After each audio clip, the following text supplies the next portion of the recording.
Good afternoon. Thank you all for being with us. I'm Carol Alvarado, State Senator and Chair of the Senate Democratic Caucus. I'm going to kick things off, have some brief remarks, and then you'll hear from Dean Whitmire, Senators Miles, Johnson, and Gutierrez. The Democratic Party has always been the party of the big tent. We have room for and respect many viewpoints, but we come here together to promote and defend our shared values like we're doing today.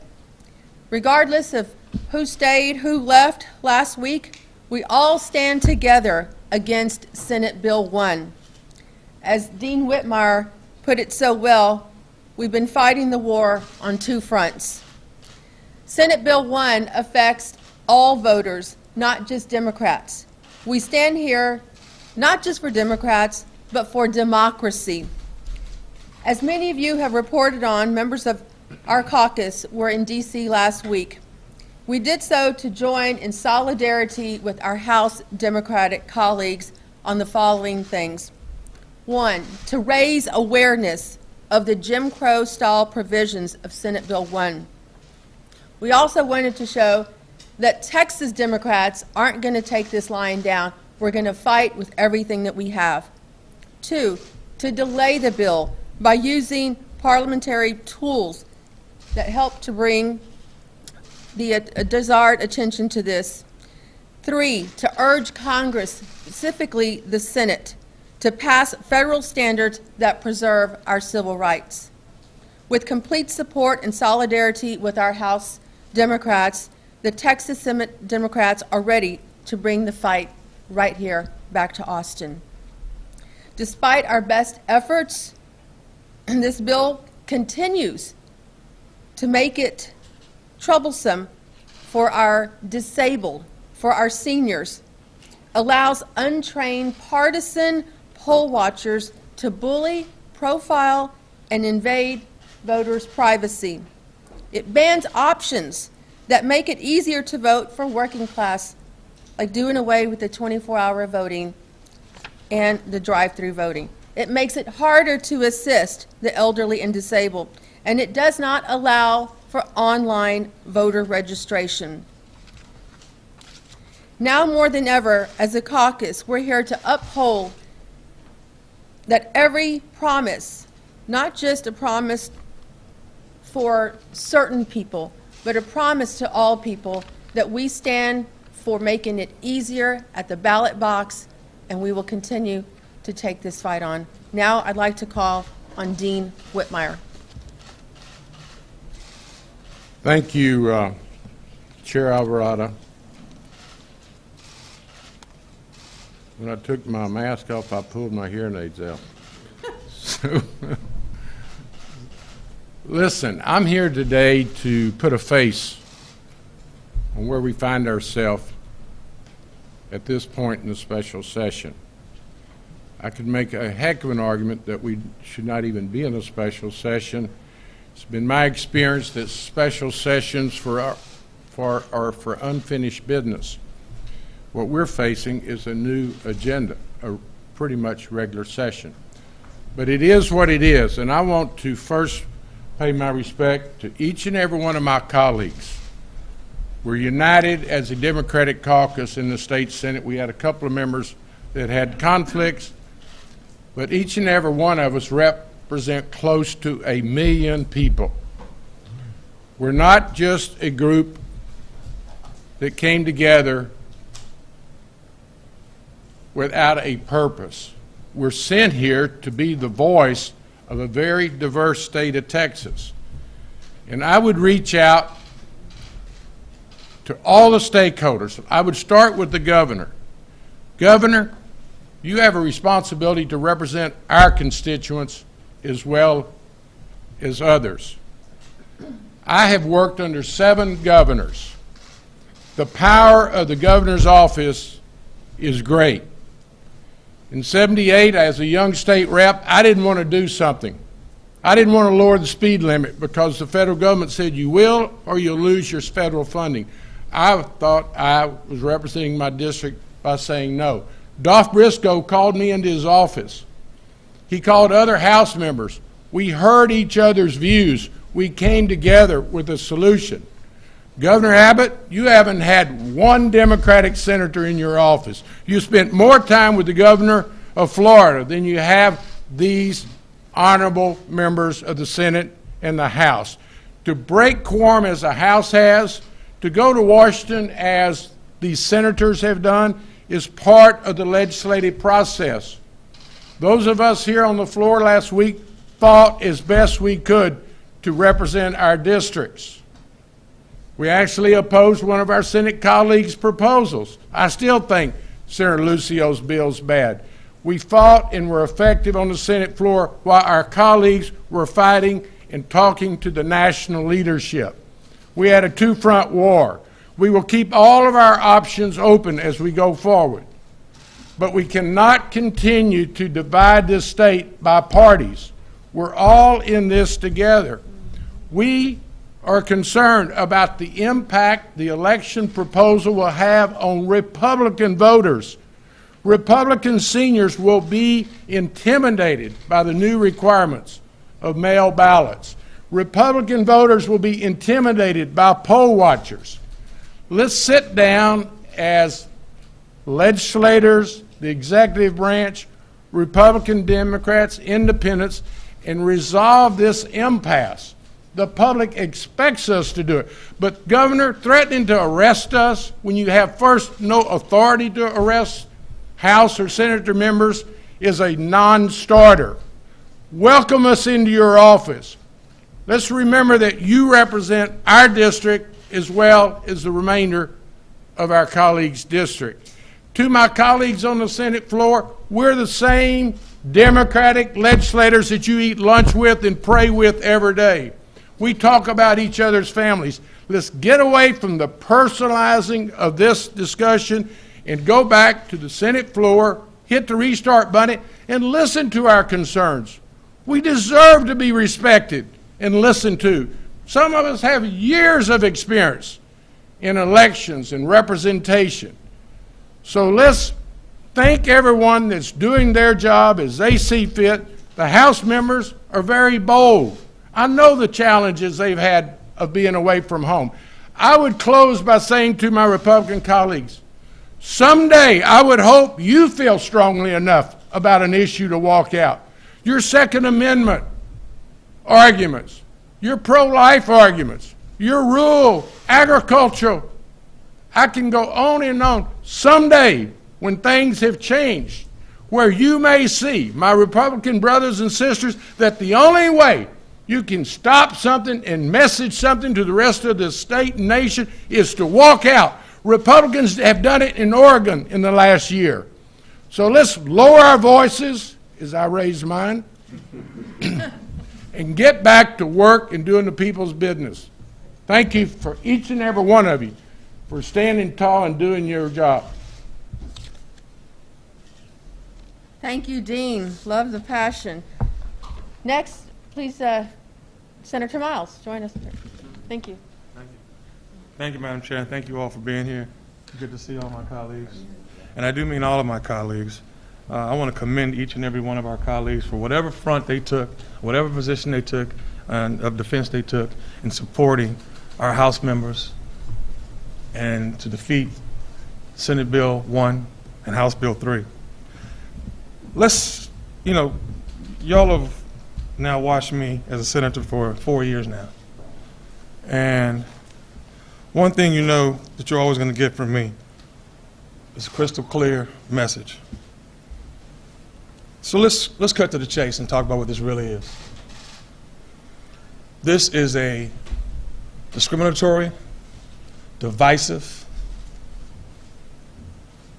suppressive,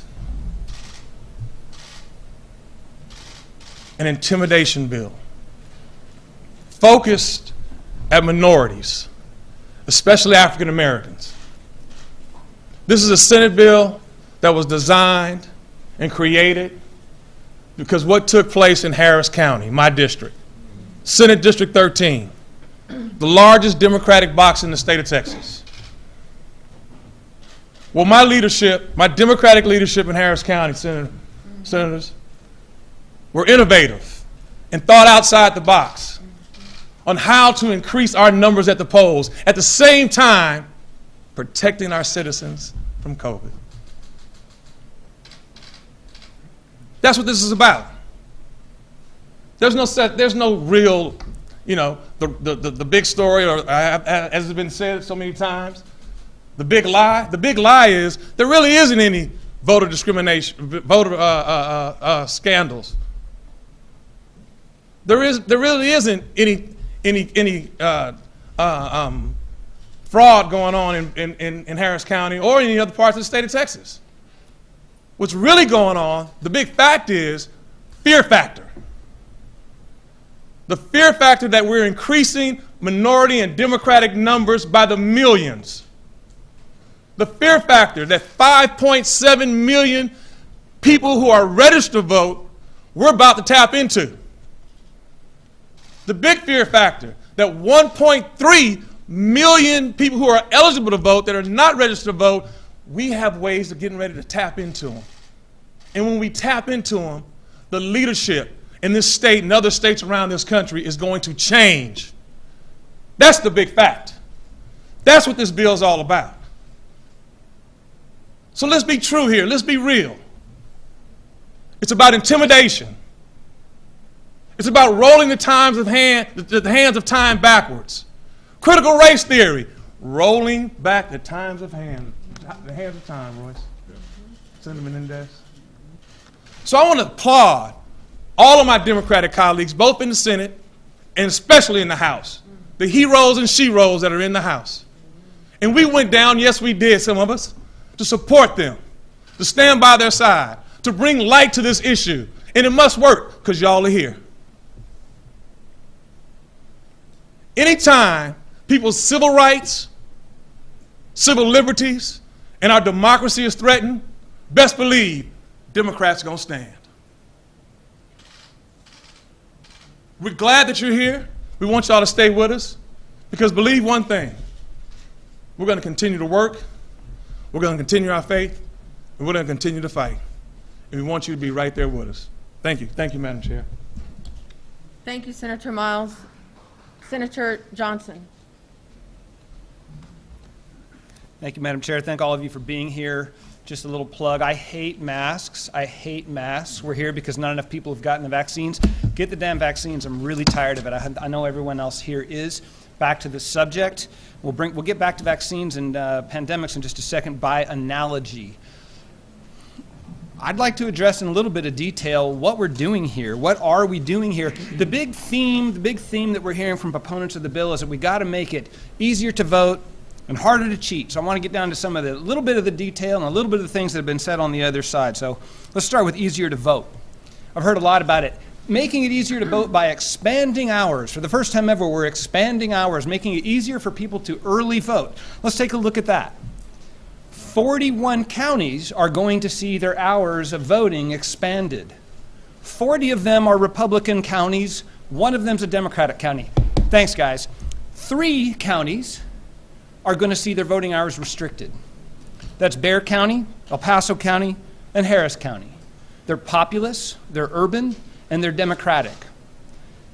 There goes the argument that we're really here about making it easier to vote. So not only do they do almost nothing to help alleviate the congestion. We had 6-hour lines of people trying to vote in urban counties. We have innovative, inventive local election officials figuring out ways to get people to safely, securely, and yes, with integrity to vote in these urban areas. And what these bills do, what this whole push is to do, is to stop that from happening. We've heard from my colleagues on that subject, but let's look at what they did. They're restricting the 24-hour measures, temporary structures, criminalizing, this one really gets me, criminalizing county registrars from sending out vote-by-mail applications. Think about that, because what is okay is for the Democratic Party or the Republican Party or candidates to send out vote-by-mail applications. Is that a higher level of integrity when the parties are controlling who gets vote-by-mail applications? Or should it be a neutral government agency that sends these things out? It's just sending the wrong message, folks. A lot of this is about sending the wrong message. So what about the hard to cheat factor? We've been talking about this for 6 months. The 22,000 hours the Attorney General spent looking for fraud, and they're prosecuting like 46 cases. Most of them are because people changed their addresses. Can you imagine what would happen if we spent 22,000 hours looking for a COVID case, we found a handful of them, and then had statewide mask mandates, shut down restaurants? It would be chaos, which is, I think, what's going to happen to our electoral system. So what are we doing here? Let's keep in mind, we're not just talking about Senate Bill 1. I appreciate my Republican colleagues wanting us to read the bill. I think that's an excellent thing for everyone to do. Let's also read House Bill 3, because we're dealing with both of them. And as we saw last session, we cannot be assured that what gets filed or what gets brought to the fore or what passed last week while the Senate was in session is going to be what comes at the end of the day, because we saw what happened at the end of the regular session. We saw really weird, really bad provisions come into the bill in the form of a conference committee report that no one had ever seen. In fact, most of the Republicans who were pushers of the bill said, I don't know where this came from. Well, that doesn't really reassure me a whole lot, because I don't know what's coming later. So yeah, we are concerned about what's coming here. And when we're dealing with the process, we have to take into mind both bills and whatever else might come down the pike. Is this about election security after all? I don't think so. I think it's about aggression. It's about riling people up, rallying behind something other than what we're really supposed to be here for. And a little image comes to mind. I was driving to the YMCA this morning, and parked in front of me at a red light was a truck. And on the back of that truck was an American flag, and it's all black. Black stars on a blacker background and black stripes on blacker stripe background. And is that the new emblem of our democracy? This angry rendition of the American flag? Because I feel like that's what's becoming of our voting process. We're riling people up. We're making them mistrust each other. We got poll watchers who can bring charges against election workers. The election workers are there to keep law and order. This is an anti-law and order bill, folks. I don't understand some of this stuff. We are all for secure elections. None of us want voter fraud. None of it is tolerable. But at some point, what I think we're seeing is some other kind of agenda dressed up as election security. Is it racist? Is it partisan? I mean, I hear people say, very sincerely, no. All I can say is it sure feels like it. It sure feels like it when 40 counties get their Republican vote expanded and 1 Democratic county and 3 Democratic counties get their vote constricted. It sure feels like it's partisan. It sure feels like it's racial when most of these provisions are aimed at Harris County, where there was a very large vote turnout among minorities who voted Democratic. So if it's not intended to be that way, maybe we need to fix it up so it actually isn't that way. Should I not be worried about it? Is it not really going to have any effect? I saw a bunch of trucks push a Biden bus off the road. I'm worried about those people becoming poll watchers. It bothers me. Yeah, I'm riled up about it. How about the oath? A poll watcher has to take an oath. I promise not to mess with the election process. Guess what happens to them if they break their oath? Nothing. Nothing. If you're an election worker and you violate any provision of the election code now, you can be subject to civil penalties, monetary penalties, injunctive relief. But if you are a poll watcher and you break your oath not to interfere with the process, nothing. You might get kicked out, but under the House bill, you have to get a warning first. This is an imbalance of power, folks. The last thing I want to address. We've heard many times that so-called restrictive measures in the past didn't have a restrictive effect because voter turnout increased. Therefore, restrictive voter requirements didn't cause any problems. Folks, if you put on a heavier pair of shoes on my feet, I can still run faster. It doesn't mean the shoes didn't slow me down. Yeah, we had a bigger turnout, but it would have been even bigger if we hadn't had more restrictive voting laws. What's missing from this conversation is sincere measures to facilitate the vote. The real measures that are in the Barbara Jordan Act.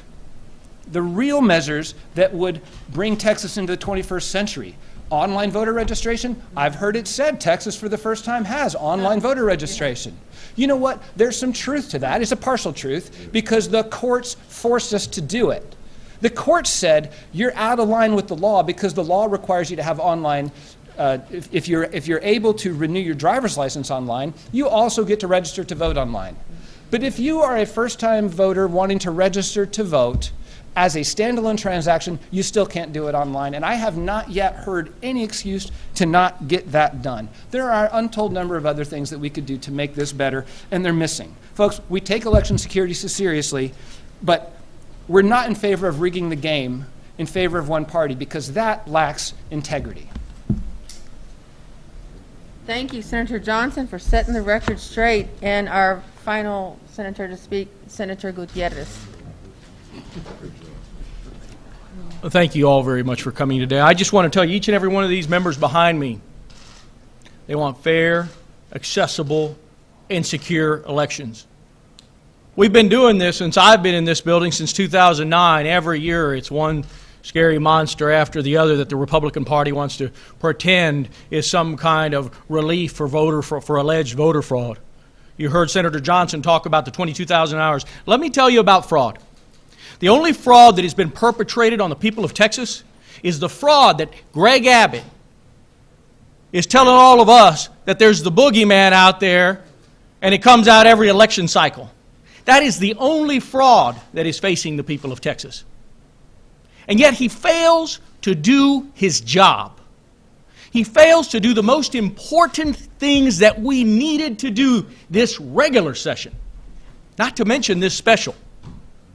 And that was relief for Winter Storm Uri. We passed, as much as this group fought, we got a watered-down weatherization program when we should have had federal guidelines, FERC and NERC guidelines, on winterizing our electric utility companies and our gas providers.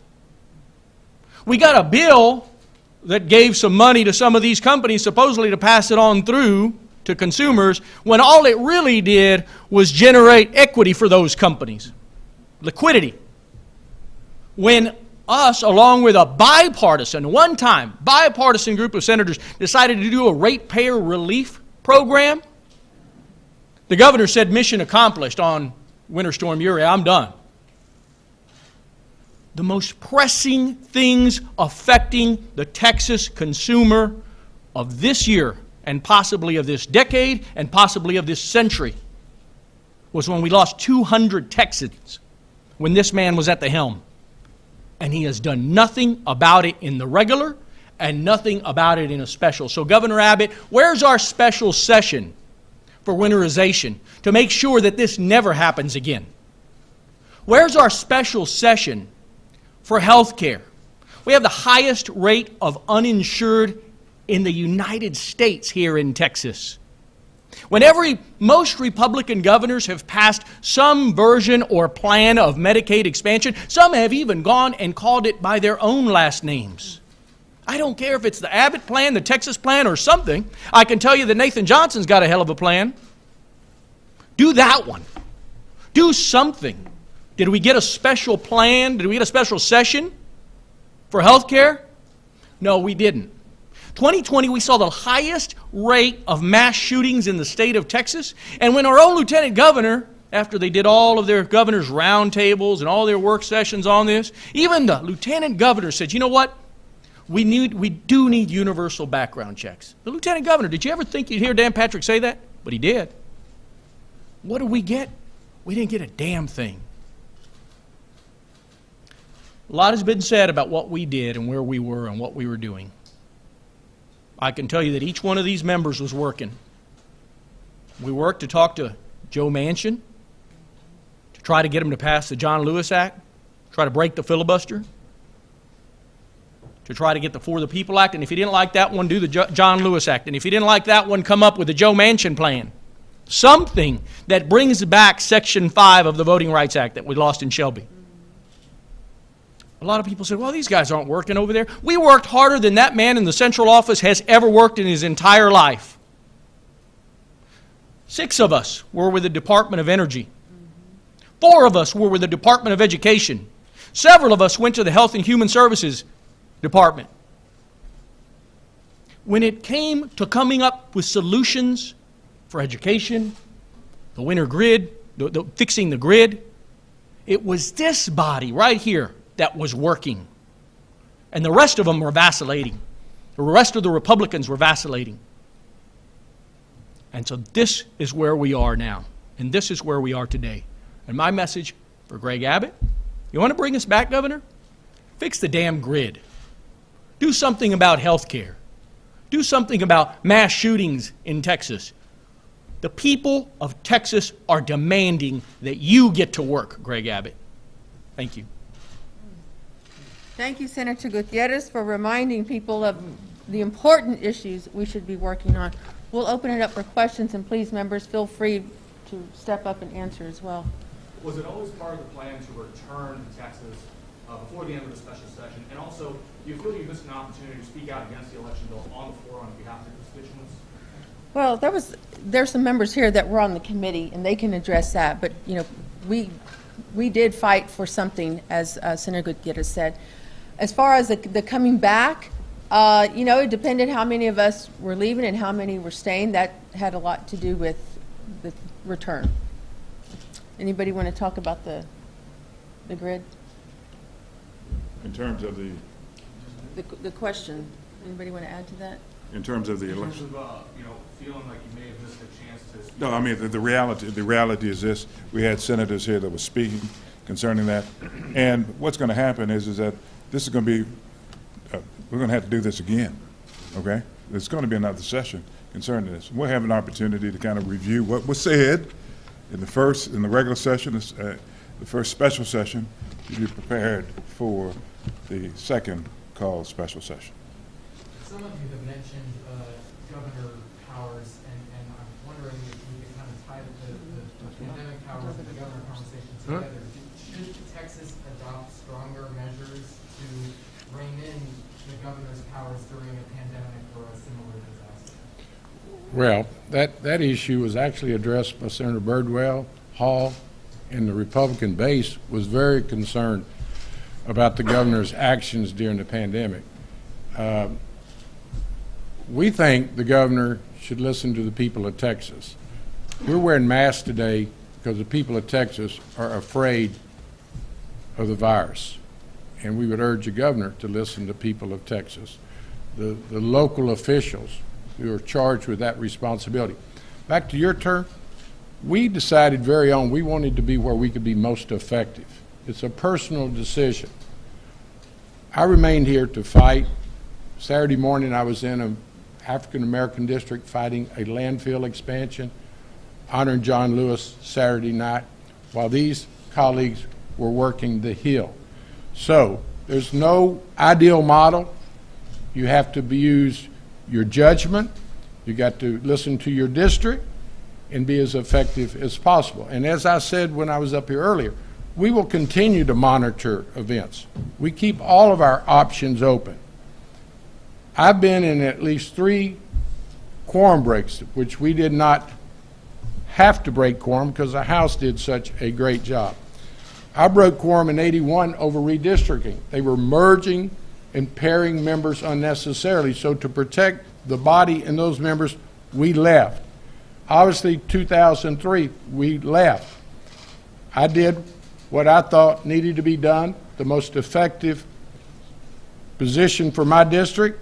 35 days, I determined my most effective position and role would be on the Senate floor. So as we stand before you today, we're doing our jobs in the most effective fashion possible. We're reaching out, obviously, to the other side to join us in being effective. But we cannot have this continuing division and breakdown. As I said, Governor, you need to call us in. You need to meet us. We would like to go over the bill. I'd like to emphasize to him what poll watchers are going to do to his voters. You know, this does apply to the primary. And the Republican Party is very divided. They've got some very radical voices that might want to become poll watchers in Republican primaries. We have to guard Texans and be truthful with them that this is not about voter fraud.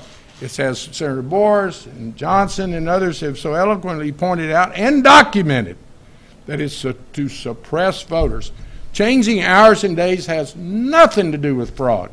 It has to do with convenience and availability of people to their voting process. How much is it weighing on you guys that your staffs, Republican and Democrat, ain't going to get paid on September 1st? Well, you know, they may not get a check from the state, but every one of us is bound and determined to take care of our staffs. Mm-hmm. We care about our staffs, and I know what that cost is going to be, and I know that the members behind me will stand up and take care of their staffs. The fact that the governor is acting like a dictator, because that's like dictatorial. I mean, what are you thinking? You're just going to wipe out the legislative branch of government? We're not in Cuba. We're not in communist China. Mm-hmm. So, you know, one, you can't arrest us, and two, you can't wipe out a branch of government. So I'm not worried about that. To your question, we were in Washington in order to highlight the differences between what Texas already has. So when we met with Senator Manchin, he did not realize how restrictive voter ID laws are here. He did not realize to the extent that the poll watchers would have free reign, the criminalization of election judges. So a lot of the folks in Washington aren't aware of how bad the bill actually is. And so what happens is, in these little snippets and sound bites, you can't understand the severity of the matter. And so that's why it was important for us to go and help deliver the message and show support. But the fact of the matter is, just like you see here, all of us here are united against this bill. Why? Because it suppresses votes. It makes it harder for our constituents to vote, and we will stand and we will fight wherever it takes to make sure that no one who is eligible to vote is turned away or made to feel intimidated by their decision to vote however they want to vote. Senator, do you think you've changed any minds in D.C., like Senator Manchin and others Yeah. that you talked to? I think we definitely had an impact. I think we're not the only ones to say that. If you watch Senator Klobuchar, she talked about the fact that, you know, so yeah, I think we had an impact. And some of us, yeah, Not just in D.C. We've changed the minds of people in America. right. Okay, because we've got national coverage on what's going on right here in the state of Texas. So people all across this country understand what's going on, and they're writing and emailing and supporting us. Yeah. And some of us, it was our second trip in a month, I think, to D.C., so we had, you know, sometimes 2 meetings with senators we'd already talked to, but it just raised the awareness of, I am friends with Senator Sinema. She is very key in this debate.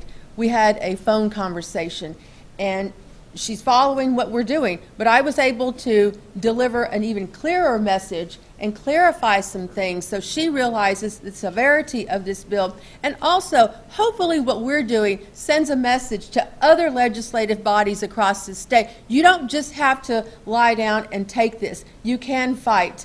And that's why we've chosen, some of us, we took our fight to D.C., and then some of our members stayed here and fought on the floor. I have to say something about that, too. We didn't just go there to change the minds of Joe Manchin or Kristen Sinema or anybody else. We also went to learn about what they're thinking, learn about their process, and what are the other possible avenues. If the filibuster's not going to break, how do we get there? How do we move something else? Who else do we need to talk to? So it's not, I don't think I've ever changed anybody's mind about anything. I might try, but as Dean Whitmire said, this is a process. And we went there to engage in that process. We learned a lot, and I think they heard from us, and I think there is more momentum, certainly more light on the subject than there's ever been before. So I think it was successful. The House broke quorum this time. Is the Senate discussing taking on that role in the next session? Let me just say, Madam Chair. Sure, go ahead. All twos are on the table, okay? And we want to, I think that what we want to have happen is what Senator Whitmire said, is to sit down with the governor, to look at the Barbara Jordan Act, Fair Election Act, look at Senate Bill 1 and see whether the two can, and also House Bill 3, see whether we can bring together all three of them to something that makes sense for all Texans. So all twos are still on the table, but what we would prefer to do is to sit down with the governor and come up with something that's going to be agreeable to all Texans and truthful to all Texans and expansive of each Texan's voting rights and accessibility. Going back to the governor's powers, after saying that everything that needs to be done was done on here's form, declining to add that to the special session, then kind of turned around and ordered his appointee to DSC to take a number of steps, several of them that seem to go beyond to do what the legislature decided not to. The bottom line is, and Senator Gutierrez did such a great job, we are no better prepared for the next freeze than we were the last one. For the governor to say it's behind us, we know better. The PUC was enlarged, ERCOT was reorganized, everybody asked them to go study. They're not even supposed to have reports back to September 22. Governor, legislature, we have a cold freeze winter coming between now and then. So, you know, as a part of our business-like approach, we want to tend to the availability, since the last session, ERCOT's already warned people to lower their use of energy. What kind of confidence does that restore to the public in Texas? What kind of message does that send to corporations, businesses that might consider relocating to Texas? It's a public safety issue, it's an economic development issue, and it's being ignored by Governor Abbott. Instead, we're playing politics with the precious right of voting. So, you know, we need to have a press conference, a full-blown press conference on where we are on the reliability of energy, because quite frankly, the people I represent are scared.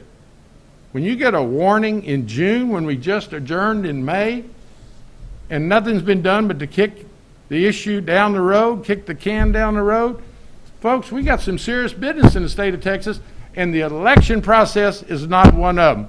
Everyone in this building was elected under the current rules. Didn't hear a word about the measures when they were running for office. It's only since the November results, and we know what that's all about. So Let's make it plain. we're ready to go to work. Let's make it plain. Let's bring it down to home. If you try getting a home generator in the state of Texas, it takes 12 to 14 to 22 weeks. People of Texas don't have confidence in our governor or ERCOT.